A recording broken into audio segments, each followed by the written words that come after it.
Hello friends, આજે આપણે ધોરણ 7 વિષય ગણિત એકમ 5 રેખા અને ખૂણાઓ તેનું સ્વાધ્યાય પોથીનું સોલ્યુશન જોઈશું. બરાબર, તેમાં આ જે શરૂઆતમાં MCQ પ્રશ્નો આપેલા છે તેના જવાબ તમે જોઈ શકો છો, જે આ રીતે રહેશે.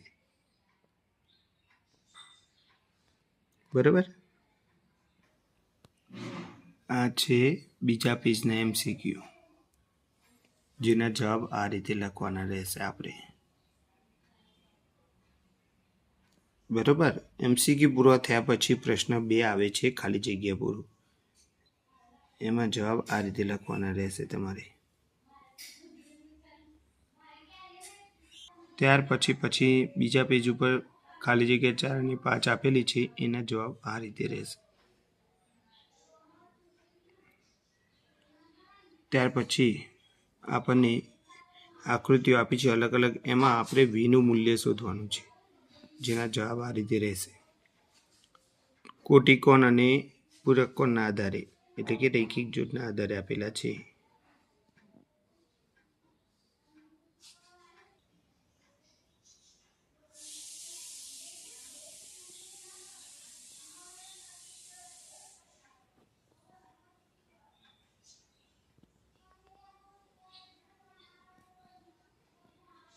ત્યાર પછી પ્રશ્ન 4 આપેલો છે કે કયા ગુણધર્મનો ઉપયોગ કરીને આ ખૂણાના માપની જોડ બનાવી છે, એ આપણે લખવાનું છે, જેના જવાબ આ રીતે રહેશે. ત્યાર પછી પ્રશ્ન 5 આપેલો છે, એમાં એક આકૃતિ આપેલી છે આપણને આવી. એમાં જો 2 પ્રશ્નાર્થ ચિહ્ન છે એ આપણે ખૂણા શોધવાના છે, જેમાં પહેલાં ડીનો જે ખૂણો બને છે CDE ખૂણો, એનો જવાબ તમારે આ રીતે લખવાનો રહેશે. બરાબર,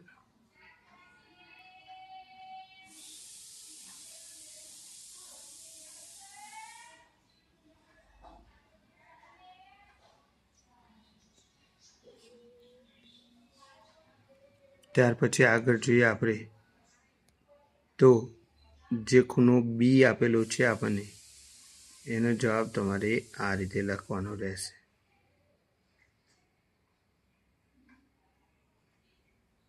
બરાબર,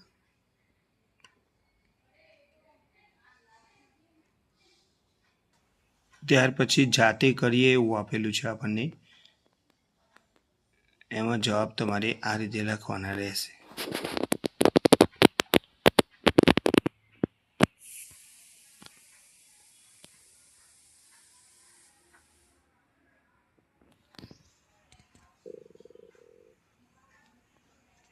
ત્યાર પછી આપણે એક બીજો પ્રશ્ન છે, ખૂણા બનાવવાના છે અને કોટિકોણનો એનો બીજો મિત્ર દોરશે ખૂણો, જેમાં આ રીતે તમારે ખૂણા દોરવાના રહેશે, ખૂણાઓની બંને જોડ. બરાબર, અને જેનો સરવાળો આપણે નીચે આમ બતાવીને બતાવવાનું છે કે આ બંને ખૂણા કોટિકોણ છે. તો આ સાથે આપણો વિડીયો પણ પૂર્ણ થાય છે.